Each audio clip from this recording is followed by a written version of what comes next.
ጤና ይስጥልኝ። ይህ ኢትዮ ዴስክ ነው። ሰላምታችን በያላችሁበት ይድረስ እያልን በዕለቱ የተሰሙ ዋና ዋና ጉዳዮችን ወደ እናንተ ይዘን ቀርበናል። ቻናላችንን ላይክ፣ ሼር እና ሰብስክራይብ ታደርጉ ዘንድ እየጋበዝን የዕለቱን ዜናዎች አበይት ነጥቦችን በማስቀደም አሁን እንጀምራለን። ህወሓትን አስወግዳለሁ ብሎ የተነሳው ኃይል ወልቃይትን ለመቆጣጠር የኮማንዶ ኃይል አዘጋጀ። አፋር የመሸገው የሐራ መሬት ኃይል ምዕራብ ትግራይ ሲል የጠራውን አካባቢ ለመቆጣጠር ኮማንዶ አሰልጥኖ ማስመረቁን ይፋ አድርጓል። ህወሓት በበኩሉ የፌዴራል መንግስት የአማራ ኃይሎችን በአስቸኳይ ያስወጣልኝ ሲል ተማጽኖውን ወደ 4 ኪሎ ልኳል። በዝርዝር እናስደምጣቸዋለን። ጀነራሉ ህዝቡ ለአሰብ እንዲዘጋጅ ጥሪ ባሰሙ ማግስት ኢትዮጵያ የባህር በር ማግኘት ያለባት አሁን ነው ሲሉ ተደመጡ። ኢትዮጵያ ከባህር ተገፍታ የየብስ ላይ ከወደቀች በኋላ ተጋላጭ ሆናለች ሲሉም አክለዋል። ታዳምጡታላቸው። የሶማሌ ክልል ፕሬዝዳንት ሙስጠፌ ዑመር የኮማንዶ ኃይል አስመረቁ። የጦር ሰራዊቱ ምረቃ ያልተጠበቀና ድንገተኛ ሆኗል። የአልሸባብን እየተጠናከረ መምጣት ተከትሎ ነው ሙስጠፌ ተጨማሪ ጦር ያስመረቁት። እንቃኘዋለን። በኦሮሚያ ክልል አስደንጋጭ እገታ ተፈጸመ። ለኦሮሞ ህዝብ እታገላለሁ የሚል ታፔላ የለጠፉ የኦነግ ሸኔ ታጣቂዎች እገታውን የፈጸሙ ሲሆን በዚህም ከ40 በላይ ሰዎች ታግተዋል። ተጓዦቹ ለበዓል ወደ ቤተሰቦቻቸው እያመሩ እንደነበርም ተገልጿል። የእገታውን ዝርዝር የምንነግራችሁ ይሆናል።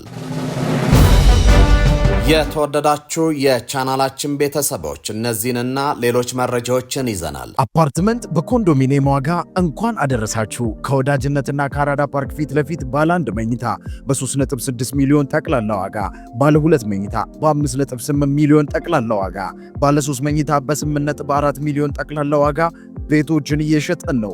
ልብ ይበሉ፣ ይህ ዋጋ 100% ለሚከፍሉ ደንበኞች 30% ቅናሽ ላደረግንባቸው ቤቶች ሲሆን 10% ከፍለው ቀሪውን የግንባታ ሂደት እያዩ መክፈል ለምትፈልጉ ደንበኞቻችን ባለ 2 መኝታ ከ840 ሺህ ብር ቅድመ ክፍያ ጀምሮ እንዲሁም ባለ 3 መኝታ ከ1.2 ሚሊዮን ቅድመ ክፍያ ጀምሮ ይዘንላችሁ መጥተናል። 60/40 የባንክ ብድር ያመቻቸን ሲሆን የዕድል የሚቆየው ለጥቂት ቤቶች ብቻ ስለሆነ ከታች ባስቀመጥነው የድርጅቱ ስልክ ፈጥነው ይደውሉ።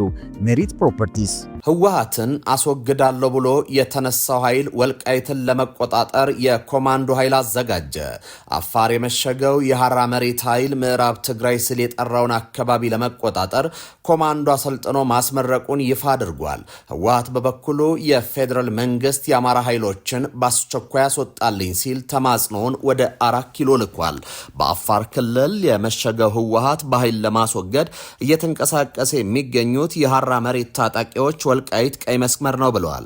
ወልቃይትን ማስመለስና ተፈናቃዮችን ማስመለስ አሉብን ያሉ ታጣቂዎቹ ይህን ለማድረግ አዲስ የኮማንዶ ኃይል አሰልጥነው ማስመረቃቸውም ተሰምቷል።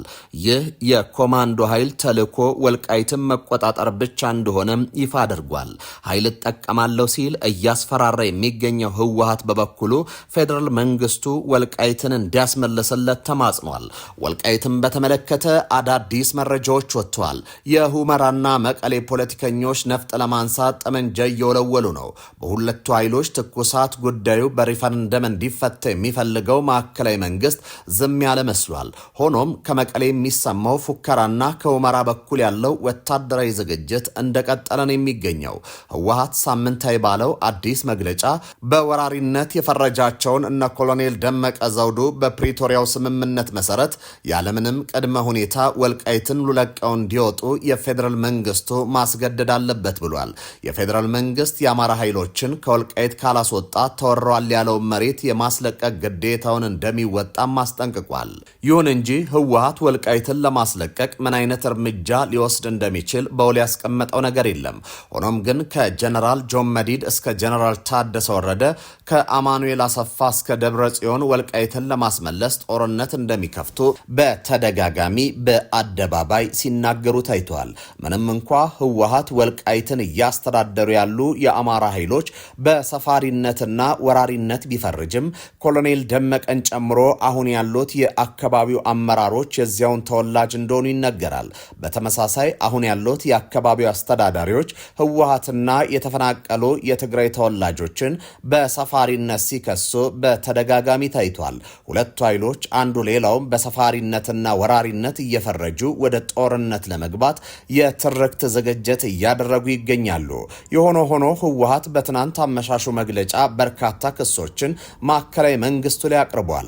ክሶቹ ተደጋጋሚና የተለመዱ ናቸው። የፌዴራል መንግስት በትግራይ ህዝብ ላይ ወንጀል እየሰራ ነው በሚል ውንጀላ የታጨቀ ነው።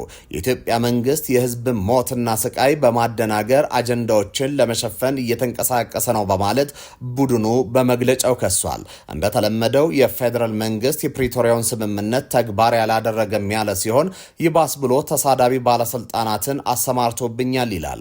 ስምምነቱን ተግባራዊ በማድረግ ፈንታ የትግራይን ህዝብ ዘር ማጥፋት አጀንዳ ለማስቀጠል በወታደራዊና ሲቪል ባለስልጣናት በኩል የጥላቻ ንግግር በመዝራት ላይ ተጠምዷል ሲልም ከሷል። የትግራይ ህዝብና ራሱ ህወሓት የፕሪቶሪያው ስምምነት አፈጻጸምን ወደ ዘላቂ ሰላም እንዲሸጋገር በተደጋጋሚ ቢጠይቁም ጠብ ያለ ነገር የለም ብሏል። ይሁን እንጂ ህወሓት ትዕግስት የተሞላበትን ያለውን አካሄድ ሊዘልቅ እንደማይችል የገለጸ ሲሆን ሌላ ዙር ዘር ማጥፋት እየተደገሰ ቆሜ አልመለከትም ሲል ዝቷል። ጀነራሉ ህዝቡ ለአሰብ እንዲዘጋጅ ጥሪ ባሰሙ ማግስት ኢትዮጵያ የባህር በር ማግኘት አለባት አሁን ነው ሲሉ ተደመጡ። ኢትዮጵያ ከባህር ተገፍታ የየብስ ላይ ከወደቀች በኋላ ተጋላጭ ሆናለች ሲሉም አክሏል።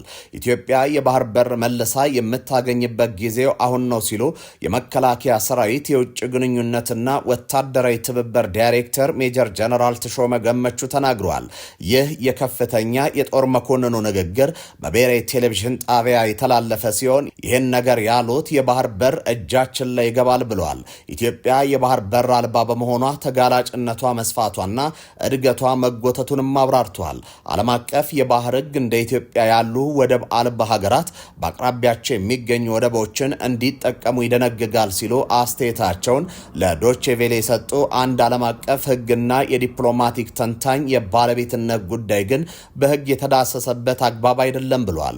በብሔራዊ ቴሌቪዥን ጣቢያ የተላለፈው የኢፌድሪ መከላከያ ሰራዊት የውጭ ግንኙነትና ወታደራዊ ትብብር ዳይሬክተር ሜጀር ጀነራል ተሾመ ገመቹ ንግግር የባህር በር ብሔራዊ አጀንዳ መሆኑን ብቻ አይዘረዝርም። ይልቁንም ብዙ ምርምርና ምስክር የማንፈልግበት ፀሐይ የመታ እውነት ነው የሚለውም ያመላከተ ጭምር ነው።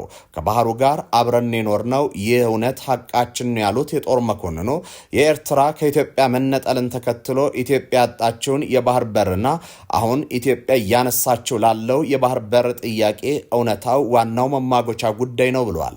የጦር መኮንኑ ስም ባይጠቅሱም ታሪካዊ ባሏቸው ጠላቶች ሴራና ደባ ኢትዮጵያ ያጣችው የባህር በር እጃችን ላይ ይገባል ሲሉ ማረጋገጫ ሰጥተዋል።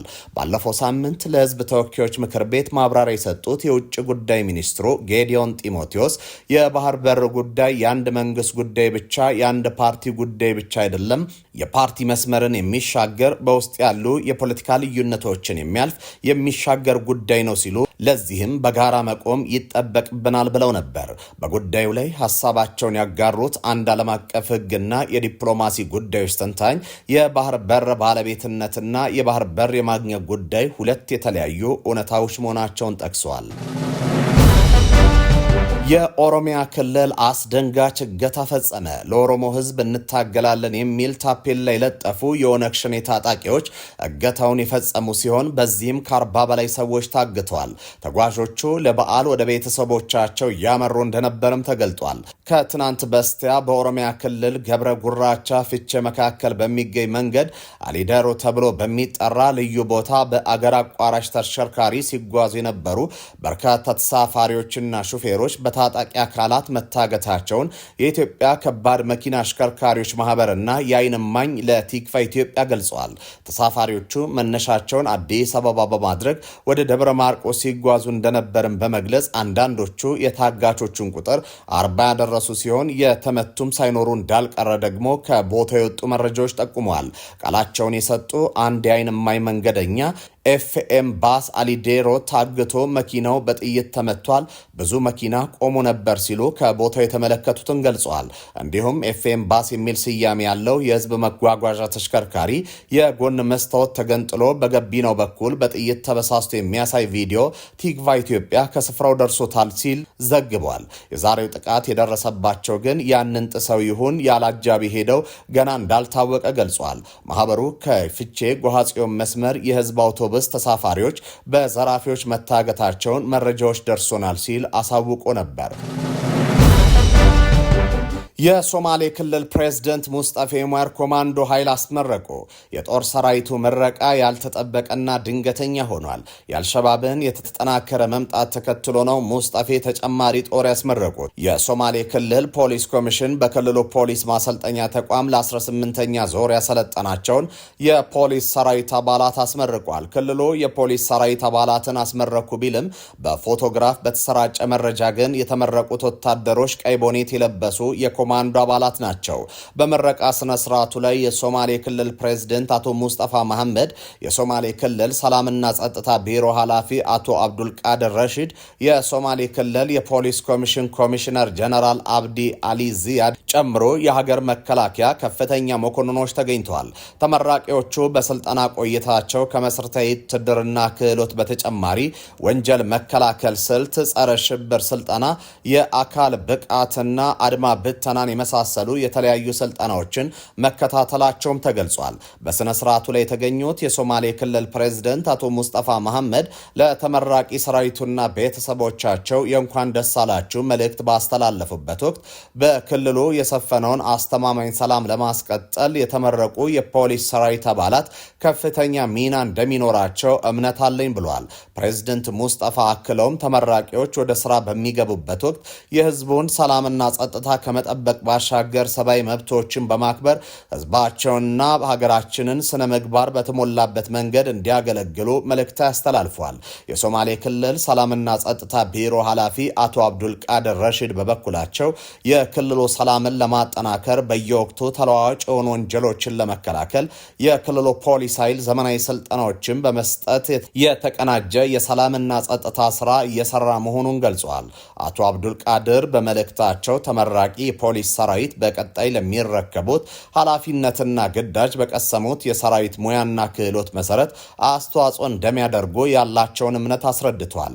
የሶማሌ ክልል ፖሊስ ኮሚሽን ኮሚሽነር ጀነራል አብዲ አሊ ዚያድ በበኩላቸው በጅጅጋና በሌሎች የክልሉ ከተሞች ላይ የተዘጋጁ ትልልቅ መድረኮች ያለምንም የጸጥታ ችግር የክልሉ ፖሊስ ሰራዊት በድልና በስኬት ማስተናገዱን ተናግረዋል።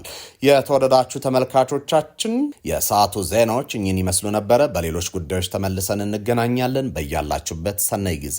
ብዙዎች ወደውታል፣ ብዙዎች ይፈልጉታል፣ የብዙዎች የመጀመሪያ ምርጫ ሆኗል። የስኬታማ ሰዎች የዘመን ህይወትን ለሚሹና በልዩነት ለመኖር የሚፈልጉ ሰዎች የሚመርጡት ልዩ ስፍራ ነው። ታላቅ የህንፃ ጥበብ፣ ዘመን ተሻጋሪ ጥራት፣ በአይነቱ ልዩ የሆነ የኑሮ ዘይቤ፣ ብዙዎች ሲመኙት የነበረ ህይወት ከምኞት ባሻገር እውን ሆነ። በኢትዮጵያ ለመጀመሪያ ጊዜ ዓለም አቀፍ ስታንዳርድ ያለው ትክክለኛ ለክሽርስ ላይፍ ስታይል የሚያገኙበት ግዙፍ የመኖሪያ መንደር እዚሁ መዲናችን አዲስ አበባ ከወዳጅነት ፓርክ አጠገብ ከሼራተን ሆቴል ፊት ለፊት በአሚባራ ፕሮፐርቲስ የተገነባ ነው። ለሽያጭ አወጣናቸው ከባለ አንድ መኝታ እስከ ባለ 4 መኝታ እንደዚሁም ለክሽሪየስ ፔንት ሃውሶች ሲሆኑ በዓሉን በማስመልከት ለጥቂት ቀናት የሚቆይ ከ1 ሚሊዮን እስከ 7.4 ሚሊዮን ብር የሚደርስ ቅናሽ ማዘጋጀታችንን ስንገልጽ በደስታ ነው። ሳያመልጡ ፈጥነው ይመዝገቡ፣ ይጠቀሙበት፣ ይገባውታል። ለበለጠ መረጃ በ0922 82 3671 ደውሉ። አሚባራ ፕሮፐርቲስ